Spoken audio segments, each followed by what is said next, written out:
Kalau dia memang tidak ada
Diamonis. Kali ini kita mempelajari tentang sumber. Yes. Ya, berarti itu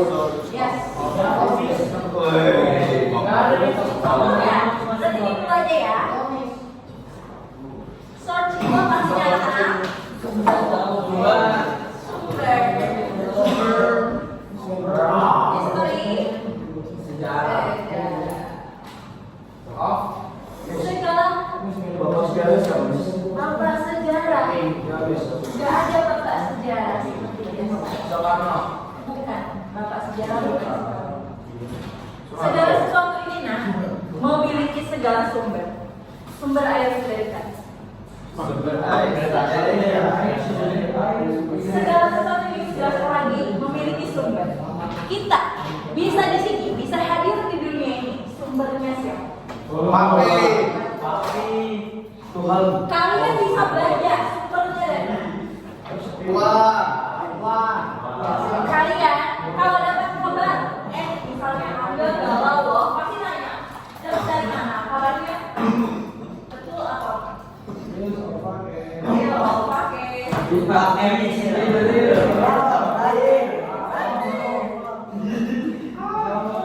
ya?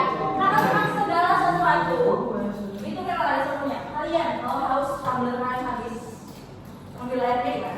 Dikaitkan sebagai sumber air.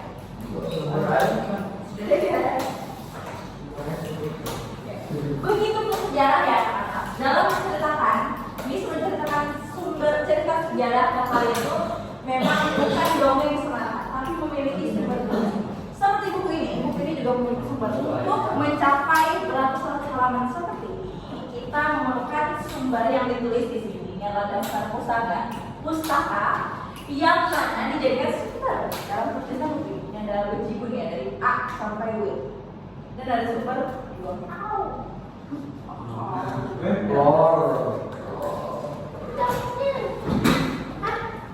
Oke, sumber sejarah. Oke, sama tadi juga kita mempelajari tentang kalau kalian memiliki pertanyaan, jawabannya ada di Google. Nah, sebagai Google adalah sumber jawaban juga. Ada sumber air.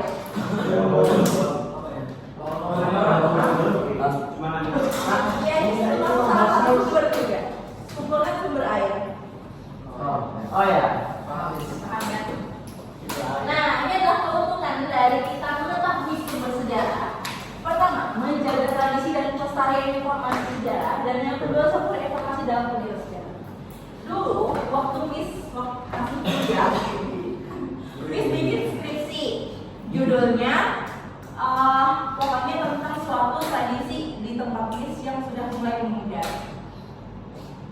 Untuk membuat skripsi Miss yang 100 halaman lebih itu, Miss mencari kesana kemari ya, Miss pakai motor dan berpanas-panasan. Miss mencari orang-orang yang Miss yakini adalah sumber sejarah dari skripsi yang Miss tulis. Seperti itu. Nah, itu nomor 2. Sementara yang pertama itu menjaga tradisi. Jadi kalau misalnya kita percaya nih, maka misalnya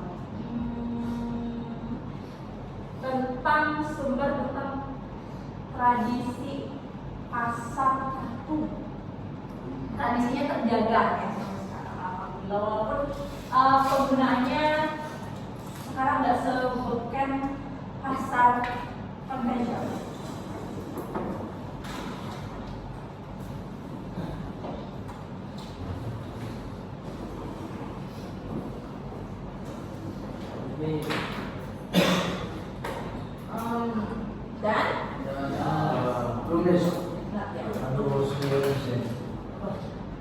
Dan sambil ya, yang nggak masuk hari ini siapa?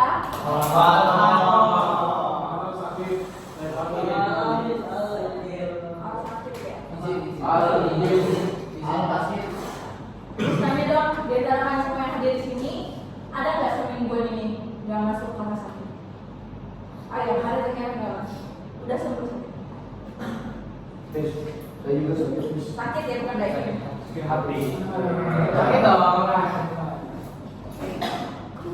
Gimana? Dan ada hati boleh terluka, tapi tangan tetap mencatat.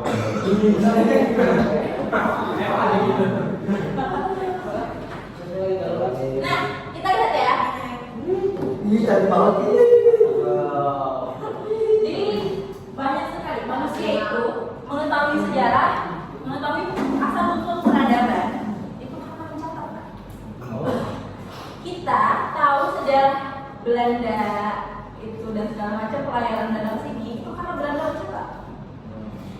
Selain itu juga, nah ini buatlah buktinya. Ini adalah negara Korea dan Tiongkok. Kalau ada nggak yang suka drakor di sini? Saya Miss. Ya Allah, jauh banget. Kayak gila. Enggak Miss. Saya Miss. Bener kan tuh berarti? Tentang mati. Oh iya. Kurang lebih Miss. Iya, Miss kira Miss. Oke, lanjut ya. Tentang kerajaan. Oh. Jadi orang-orang di kerajaan Korea pada waktu itu masih sistem patriarki sih. Jadi cowok-cowoknya itu disuruh belajar, disuruh baca tulis, karena memang mereka lah nanti yang akan mendokumentasikan kisah keadaan Korea pada waktu itu melalui tulisan yang akan dilihat oleh generasi Korea berikutnya. Sama seperti Tiongkok, mereka juga sedang melukis dan senang mencatat agar kondisi pemerintahan, misalnya kondisi pemerintahan nggak bagus, dicatatnya apa yang nggak bagusnya akan diperbaiki secara keberlanjutan di dinasti selanjutnya. Oleh karena itu kita melihat Tiongkok dan Korea yang sekarang itu akibat dari revolusi pemerintahan yang bergulir-gulir lamanya. Nggak kayak mungkin itu bisa dicontoh sih sebenarnya dari Indonesia, tapi soalnya kita tuh kayak gini. Misalnya Azami adalah Bupati Batola tahun 2025. Nah, Azami ini memiliki program pertama memberikan transport gratis bagi anak-anak sekolah. Terus habis itu penyitaan semua aset koruptor. Terus misalnya pemberian vitamin dan tablet tambah darah gratis dan pemeriksaan gigi gratis serta penghilangan gigi gratis. Nah, itu adalah 4 program dari Azami. Azami nyatet nih, nyatet didokumentasiin. Kemudian Azami Lansa digantikan oleh Nabil. Nah, minusnya pada waktu pemerintahan Azami ini waktunya itu sering molor. Jadi waktu pelaksanaan programnya tuh sering molor. Misalnya harusnya tanggal 21 malah jadi tanggal 30. Dicatat tetap, tapi kayak programnya sering molor karena programnya dananya lama sekali. Nah, di masa Nabil nggak dilanjutin dari Nabil, malah bikin program baru. Kan jadinya program yang udah bagus malah jadi bubar kan ya. Nah, itu adalah kekurangan dari pemerintah.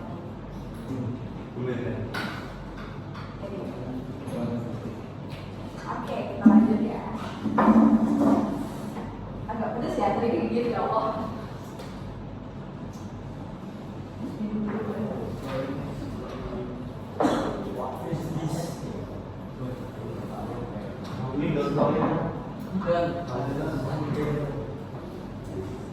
Oke, nah ini adalah dokumentasi dari pihak Belanda.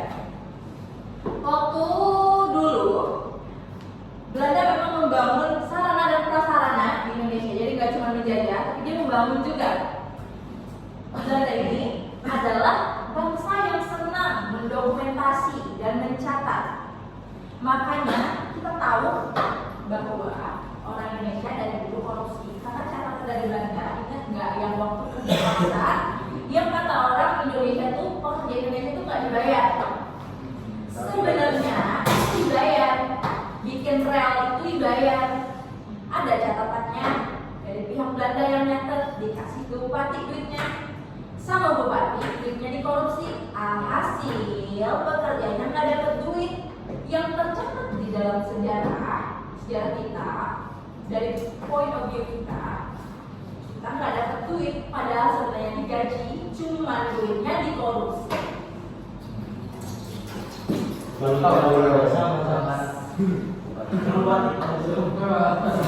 parti yang bekerja sama dalam proses kerja paksa membangun Belanda. Sebenarnya kalau seandainya Belanda nggak nyatet sama nggak mendokumentasi, selamanya kita akan tahu bahwa Belanda itu difitnah kalau Belanda nggak kasih duit. Nah tapi gara-gara Belanda nyatet, tahu kan? Itulah pentingnya sejarah. Supaya kita terhindar dari hoax yang berlaku. Kayak Candi Prambanan juga, kalian lebih percaya bahwa Candi Prambanan itu dibangun oleh jin. Padahal sebenarnya dari catatan yang dibikin oleh dinasti pada waktu di Buddha pada waktu itu, ada uniknya yang bikin, yang membangun Candi Prambanan. Jadi tidak semata-mata jadi plong gara-gara jin satu malam, enggak gitu. Iya, kulinya capek-capek, kerja. Yang dapat namanya jin. Nah, tadi ke Belanda tadi ya. Belanda itu sama-sama memfoto dan mendokumentasi. Even kalau dia habis membunuh dan membantai rakyat Indonesia pun karena kesalahan atau pemberontakan yang kita lakukan, itu juga difoto. Contohnya nih, ini adalah proses hukum gantung rakyat Indonesia, rakyat Hindia Belanda pada waktu itu karena habis melakukan pemberontakan. Belanda mengancam rakyat Hindia Belanda lainnya agar tidak melakukan pemberontakan dengan cara menontonkan proses hukuman gantung kepada masyarakat lain agar enak. Kalian kalau misalnya memberontak kayak gini akibatnya. Oke, jadi foto. Dan foto ini adalah Belanda saat membangun rumah sakit jiwa pertama kali. Ya, Belanda senang sekali melegalkan dan memberi sesuatu. Kalian tahu Belanda haji dan hajah? Dalam haji dan hajah sebenarnya hanya berlaku di beberapa negara, Indonesia, Malaysia, dan Brunei.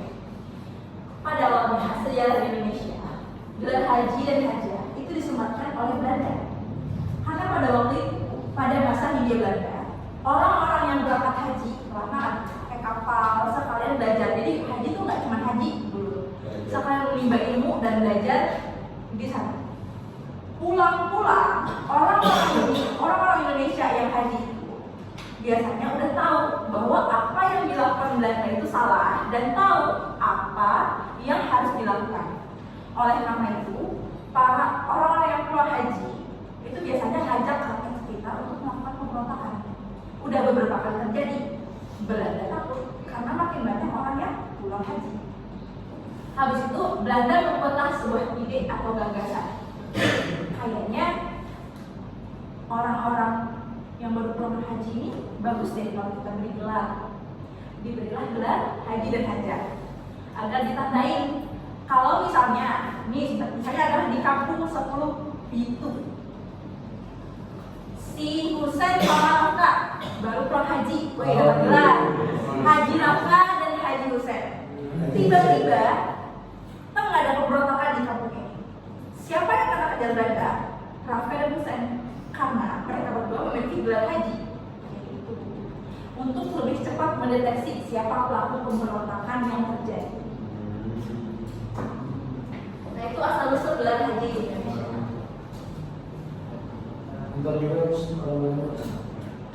Kita juga jelas ada pintu Belanda juga yang lain. Kalian tahu atau pernah baca tentang seorang Belanda yang bernama Kurt Gonje? Tidak tahu. Jadi ini sebuah cerita dari Aceh. Aceh itu terkenal sebagai daerah yang kalau dia memberontak tuh keren-keren dan tidak mudah terkalahkan. Even Belanda pun takut. Belanda bingung gimana ya cara ngalahinnya. Oh, terpikirkan. Diutuslah seorang laki-laki yang bernama Purgonji. Purgonji ini datang ke Aceh dan bersilaturahmi dengan rakyat Aceh.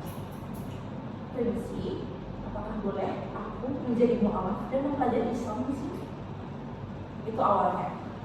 Diislamkanlah sebagian dari rakyat Aceh jadi Islam dan mempelajari ilmu-ilmu keislaman sehingga dia dianggap expert oleh rakyat Aceh. Setelah dia dirasa expert, berkelanalah dia menyebarkan agama Islam. Sambil berkelana menyebarkan agama Islam, dia sekalian menyebarkan propaganda. Jadi sambil kayaknya bisa adalah berbeda. Habis dakwah, bisa akan menyebarkan propaganda.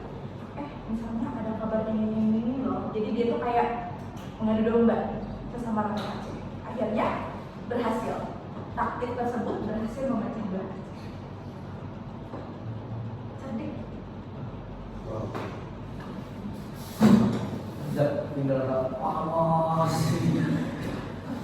Jadi sebenarnya dia tuh fake-fakean aja, belajar Islam sama belajar sih tetap belajar, tapi niatnya tetap untuk menghancurkan Islam, menghancurkan rakyat Aceh dengan Islam.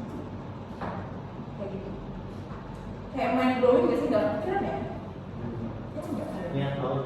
Ya kan niat banget sampai belajar banget loh ya. Iya. Oke, lanjut mengenai sumber sejarah dasar seafoodnya.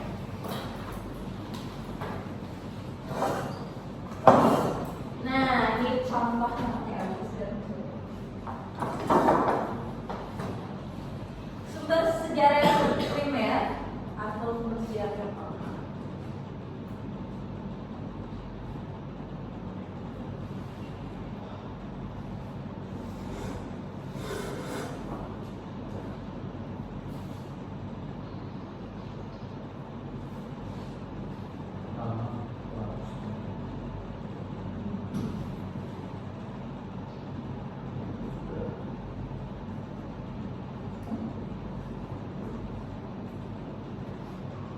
Misalnya, ini kegiatan kita adalah belajar sejarah di kelas MIS. Setelah kalian pulang, keluar dari sini, peristiwa ini akan menjadi sejarah. Kalian adalah sumber primernya, karena kalian adalah pelaku dari sejarah ini. Terus, misalnya Rafka cerita ke kelas Iwan sama siapa? Sama Hairi, tadi aku harus belajar sejarah sama Miss dulu. Terus dulu cerita tentang pemecah belahan Aceh. Hairi adalah sumber keduanya. Atau Rafka ini kan sumber primernya, karena Rafka adalah pelaku sejarah daripada kegiatan ini. Rafka nyatet di buku. Catat dari dia. Buku Rafka yang ditulis Rafka di sini, ini adalah sumber primer. Sumber sekunder, karena ini adalah apa yang didapat oleh atau dicatat oleh Rafka. Jadi adalah sumber sekunder, sementara Rafka adalah sumber primernya. Ada yang kurang paham dengan penjelasan sekunder? Ada yang bisa jelasin nggak tapi? Menurut kalian itu apa menurut pemahaman kalian? Oke, sama Rafka. Kalau misalnya primer itu saya gini pelaku pertama gitu dalam sejarah. Misalnya harus dijelaskan sesuatu gitu terus saya ngerti gitu paham. Nah itu saya tuh jadi pelaku primer gitu. Terus saya ini ke kelas itu gitu kejiwaan gitu menjelaskan kepada seseorang gitu. Saya belajar dari Miss dulu gitu tentang sejarah gitu. Terus saya kasih tahu gitu. Jadi kayak itu pelaku kedua gitu. Oke, jiwa satu jiwa pelaku kedua gitu ya. Iya. Kenapa jiwa sama jiwa? Karena jiwa dari itu cewek Miss, kalau ke cowok nanti disebut Miss. Tahu nggak Pablo Escobar itu matinya dari meninggalnya? Tahu nggak dia pernah bakar dolar buat ngehangatin anaknya? Duit lo masih ada. Iya. Kan disimpan dolar. Ya anaknya keinginan terus dia bakar dolar-dolarnya. Ya, aku dua kapan Mas? Kebanyakan duit. Ya, aku dua kapan? Bukannya udah ada ya? Belum masuk. Ya.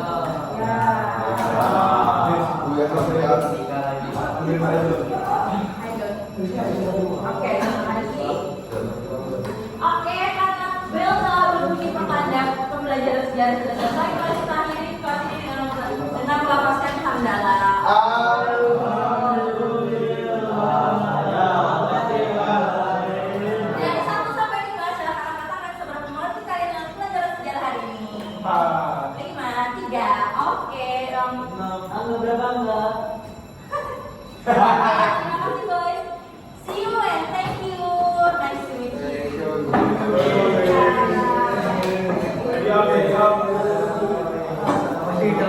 video.